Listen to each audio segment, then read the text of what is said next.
चाणक्य, जिनको कौटिल्य या विष्णुगुप्त भी कहते हैं, प्राचीन भारत के एक महान शिक्षक, दार्शनिक, अर्थशास्त्री, न्यायविद और राजनीतिक रणनीतिकार आए।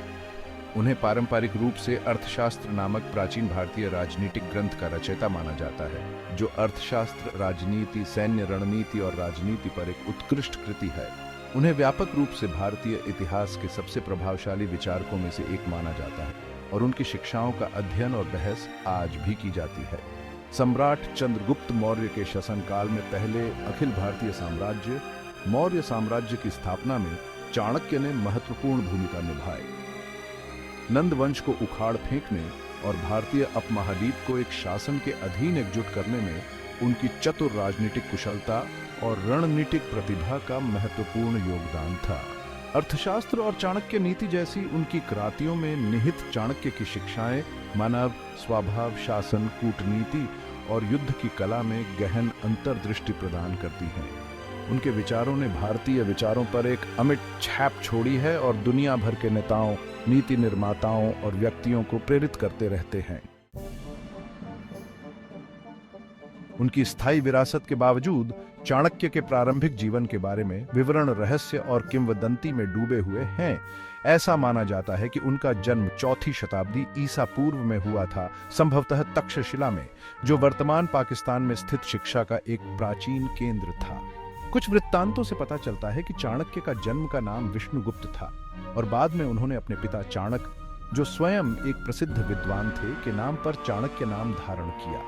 कहा जाता है कि युवा चाणक्य एक प्रतिभाशाली छात्र थे जिन्होंने राजनीति, अर्थशास्त्र और राजनीति के लिए एक असाधारण योग्यता प्रदर्शित की। उन्होंने तक्षशिला में अपनी शिक्षा प्राप्त की, जहां उन्होंने वेदों, राजनीति विज्ञान, अर्थशास्त्र, सैन्य रणनीति और कई अन्य विषयों में महारत हासिल की। अपनी बुद्धि और ज्ञान के लिए पहचाने जाने वाले चाणक्य जल्द ही विश्वविद्यालय में एक सम्मानित शिक्षक बन गए। विद्वानों की एक नई पीढ़ी के साथ अपने ज्ञान को साझा किया। किंवदंती है कि राजनीति की दुनिया में चाणक्य का प्रवेश नंद राजा धनानंद से जुड़ी एक नाटकीय घटना से चिन्हित हुआ था। अभिमानी राजा द्वारा अपमानित चाणक्य ने नंद वंश को उखाड़ फेंकने और एक योग्य शासक को सिंहासन पर स्थापित करने की कसम खाई। उन्हें चंद्रगुप्त मौर्य में एक सक्षम और महत्वाकांक्षी शिष्य मिला, जो शाही वंश का एक युवा व्यक्ति था, जिसके बारे में माना जाता है कि उसे नंद दरबार से निर्वासित कर दिया गया था।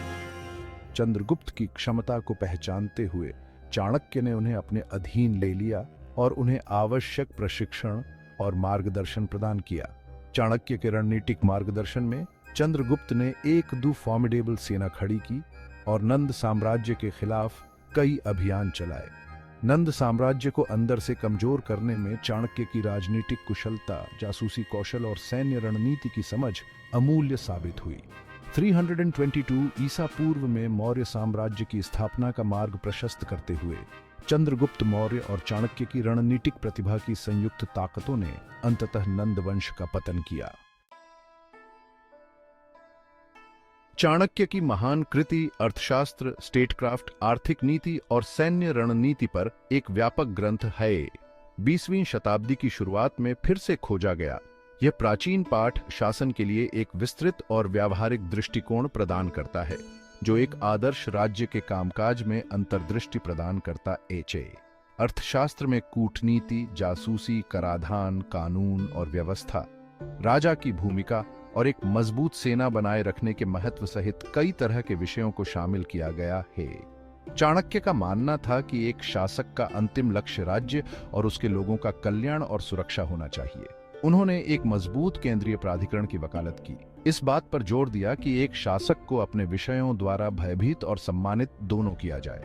अर्थशास्त्र स्थिरता बनाए रखने और संभावित खतरों को विफल करने में जासूसी और कूटनीति के महत्व पर भी प्रकाश डालता है। भाग 5 चाणक्य नीति जीवन के लिए कलातीत ज्ञान। अर्थशास्त्र के अलावा चाणक्य के ज्ञान को चाणक्य नीति के रूप में ज्ञात सूत्रों के संग्रह में भी संरक्षित किया गया है।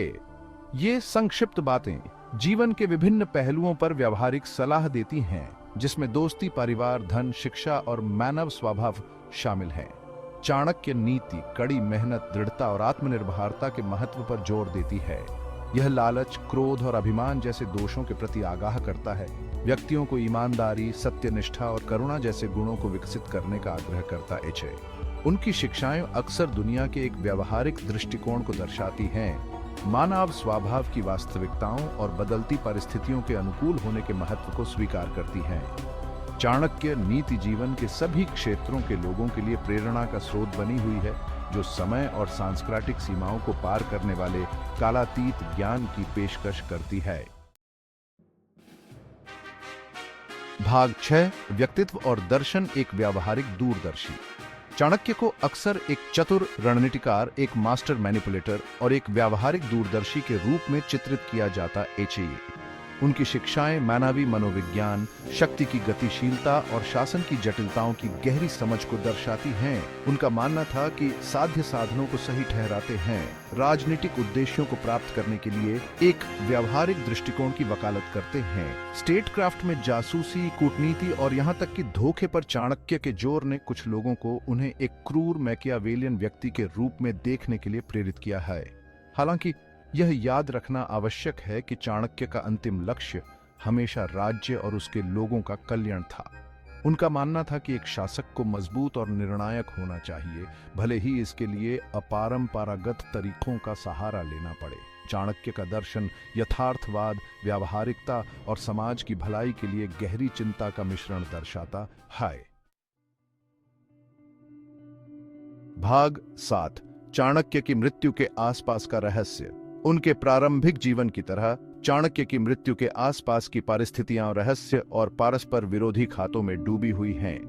कुछ किंवदंतियों का सुझाव है कि उन्होंने सम्राट की मृत्यु तक चंद्रगुप्त मौर्य के मुख्य सलाहकार के रूप में काम करना जारी रखा, जबकि अन्य का दावा है कि वे आध्यात्मिक ज्ञान प्राप्त करने के लिए सार्वजनिक जीवन से सेवानिवृत्त हुए थे। एक लोकप्रिय किंवदंती में कहा गया है कि चाणक्य की मृत्यु जहर के माध्यम से हुई, जिसे मौर्य दरबार के एक असंतुष्ट मंत्री ने अंजाम दिया था। हालांकि इन दावों का समर्थन करने के लिए कोई ऐतिहासिक प्रमाण नहीं है। चाणक्य की मृत्यु के बारे में ठोस जानकारी के अभाव ने इस महान शख्सियत को लेकर पहेली को और बढ़ा दिया है। उनके निधन की परिस्थितियों के बावजूद एक शानदार रणनीतिकार, दूरदर्शी विचारक और मौर्य साम्राज्य के वास्तुकार के रूप में चाणक्य की विरासत निर्विवाद है। भाग 8, आधुनिक दुनिया में चाणक्य की स्थायी प्रासंगिकता। प्राचीन भारत के एक व्यक्ति होने के बावजूद चाणक्य की शिक्षाएं और दर्शन आधुनिक दुनिया में बहुत प्रासंगिक हैं।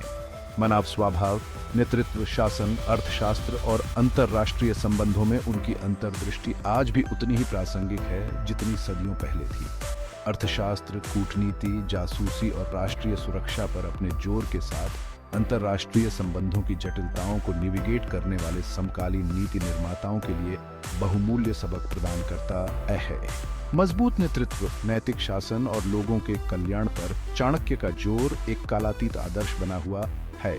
व्यक्तिगत विकास, आत्मनिर्भरता और ज्ञान के महत्व पर उनकी शिक्षाएं दुनिया भर के व्यक्तियों को प्रेरित करती रहती हैं। एक मास्टर रणनीतिकार, एक दूरदर्शी विचारक और नैतिक नेतृत्व के एक चैंपियन के रूप में चाणक्य की विरासत नेताओं, नीति निर्माताओं और एक जटिल और लगातार बदलती दुनिया में ज्ञान और मार्गदर्शन की तलाश करने वाले व्यक्तियों की पीढ़ियों को प्रेरित करना जारी रखा है।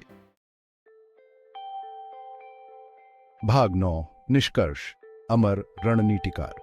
चाणक्य का जीवन और शिक्षाएं बुद्धि, रणनीतिक सोच और अटूट दृढ़ संकल्प की शक्ति का प्रमाण हैं। प्राचीन भारत में उनके योगदान, विशेष रूप से मौर्य साम्राज्य की स्थापना में उनकी भूमिका ने उन्हें भारतीय इतिहास के सबसे प्रभावशाली व्यक्तियों में से एक के रूप में स्थान दिलाया है।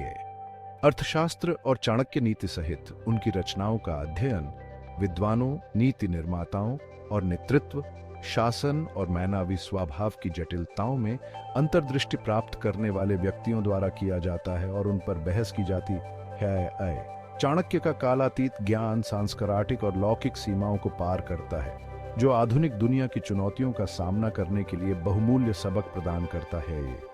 हालांकि उनके समय के बाद से सदियां बीत चुकी हैं, एक शानदार रणनीतिकार, एक दूरदर्शी विचारक और नैतिक नेतृत्व के एक चैंपियन के रूप में चाणक्य की विरासत पीढ़ियों को प्रेरित करती रहती है। इतिहास के इतिहास में एक अमर व्यक्ति के रूप में उनकी स्थिति को मजबूत करती है। भाग 10 संदर्भ चंद्रा बी 2004। आधुनिक भारत का इतिहास। Orient Black Swan private limited, Rangarajan L 1992। Kautilya the Arthashastra, Penguin Classics, Sen A 2013। The argumentative Indian, writings on Indian history, culture and identity, Penguin Books India.